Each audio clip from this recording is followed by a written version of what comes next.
Meteor Pendulum Heart has a title that means absolutely nothing, unless it actually does and I completely missed it. In any case, this isn't a visual novel that you're picking up for the story.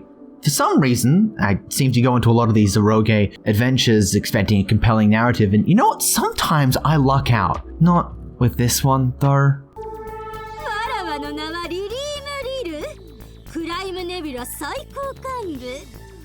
Developed by Chaos L, Meteor Pendulum Heart stars a generic faceless protagonist named Umi, a high school student who finds himself embroiled in a galactic scale war. After having an in medias res dream of the future that allows the protagonist to ramble some techno-jargon-laden exposition, the story is definitely going to use later on, he ventures with some unseen classmates for karaoke before they are interrupted by the galactic police detective Kudusha to rescue them from a member of the crime nebula, a girl named Scarecrow, who was after them for mysterious reasons, at least one of which is connected to a strange energy source, N073, which living things on Earth are abundant with. Coincidentally though, our protagonist has dozens of times more N073 than other creatures, making him a target of interest of both the crime nebula and the galactic police. This might make the story sound somewhat complex and have a modicum of depth, but let me assure you, it does not.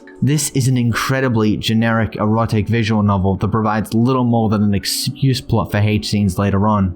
Meteor Pendulum Heart has 3 different scenes. Apart from H scenes, we have battle sequences where 2 of the waifu characters fight each other for whatever reasons, and the character interaction scene. See, I phrase it like this because a frankly absurd amount of sequences in this visual novel follow an identical series of events. The foreign girl encounters a scenario new to her that is just an everyday thing you, the player, can do, so the self-insert protagonist explains it scene. It's a charming concept, and it works well even here. However, when you're on your 10th variant of this scene in 5 hours, roughly the amount of time you'll need to put in for 100% completion, it's repetitive. But hey, this isn't the visual novel you're going to be playing for stellar writing.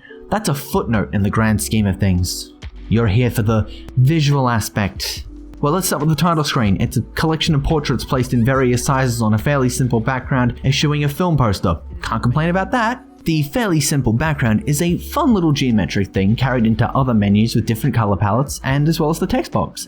I like this. It's not a clean text box, but it's fun. The buttons, however, leave a lot to be desired. The icons are misaligned, the fonts vary in size, and the boxes look like they were made in Microsoft PowerPoint using the default gradient options, making them hard to read and ugly. At least it isn't the main text, because that's perfectly readable with default settings. But if we look at what we can do to improve our experience within the options menu, we get a whole mess that features an array of misspellings of configuration. One of its buttons is positioned over half of the options, so I can't even read what it does. And otherwise, there's just a couple of basic tools here, nothing special. On the actual character side, the art is really well drawn. However, the character designs themselves can leave a bit to be desired, such as more clothes for a few of them. Aside from Alyssa Kudusha, girls don't really have interesting designs. As you'd expect, the protagonist is faceless and voiceless, and surprisingly so is the obligatory one male friend. I suppose this was to put the budget into the main visuals.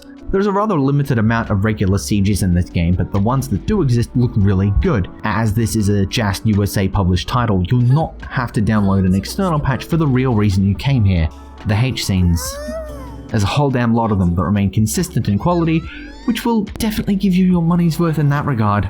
I wouldn't consider Meteor Pendulum Heart to be a quality eroge visual novel, but at least it delivers on the eroge. There are a few decent characters, but trust me when I say that the shallow depth of the galactic war premise is less than ankle deep. Other than that, the menu is an eyesore and the half-baked story structure will feel like deja vu, but at least the H scenes will be there to tuck you degenerates in at night. Noisy Pixel is giving Meteor Pendulum Heart a 5 out of 10. Thank you guys so much for watching. Noisy Pixel's group dedicated to bringing you guys the best news reviews, previews, and more. Please stick around and look at our other content that has much better games, and, you know, follow us on Twitter and our other socials.